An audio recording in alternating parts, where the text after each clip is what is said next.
Thank you for giving me time to meet with me today and have this interview. Can you introduce yourself? Sure, I'm Hajar. I'm Afagh. And how old are you? I'm 23. 22. Going to work, school? Where? I work and I go to school full time. I go to Marymount. I was working until I had to come to DC, but I also just completed my bachelor's from the University of Connecticut. Good. I see you to always be in front of White House, and I see you very active. Can you tell me why are you in front of White House every day? I'm there because my mother is in Ashraf, and I feel a very big personal connection to Ashraf, and also to the people who are standing in front of the White House, demonstrating and supporting them day in and day out. I really feel like there's nowhere else I would be. Yeah, my feelings exactly. My brother is in Ashraf, and ever since the attacks happened, I've just felt compelled to be here in front of the White House, as my message is directed directly to President Obama. So, where are your parents?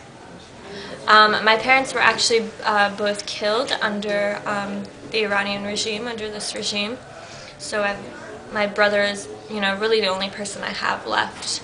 It's just me and him. So And he lives in Camp Ashraf. He does, and we're both extremely protective of each other, as we only have each other. So How old is he? he's 28, and he was actually one of the wounded. There were 500 people who were wounded of the 3,500 members at Ashraf, and he suffered blows to his head.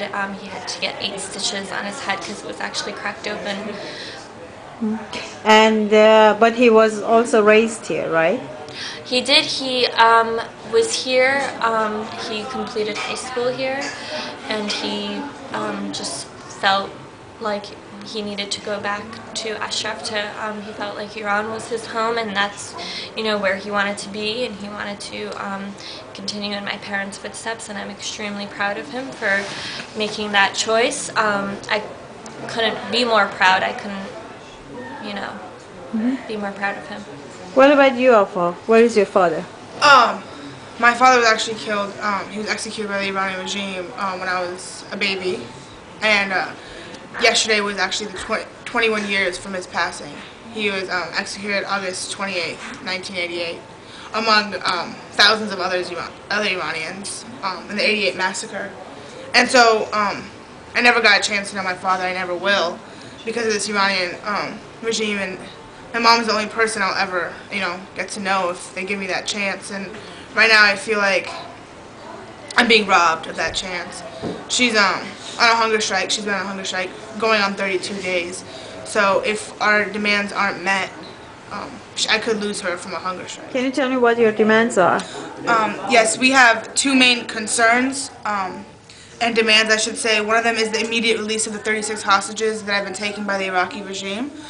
They were taken and held hostage the same day that the Iraqis attacked Camp Ashraf, which would be July 28th, and we want their immediate release back to Ashraf.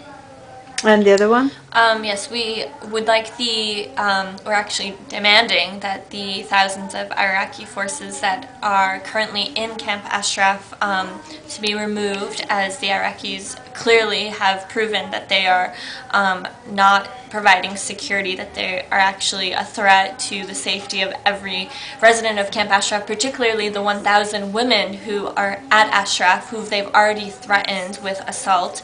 So we'd like their immediate removal, and for the U.S. to re-intervene and take control of the situation and provide security, as that is their duty under the 4th Geneva Convention. These people, the members of Camp Ashraf, are protected persons, and the U.S. is responsible for upholding their protection.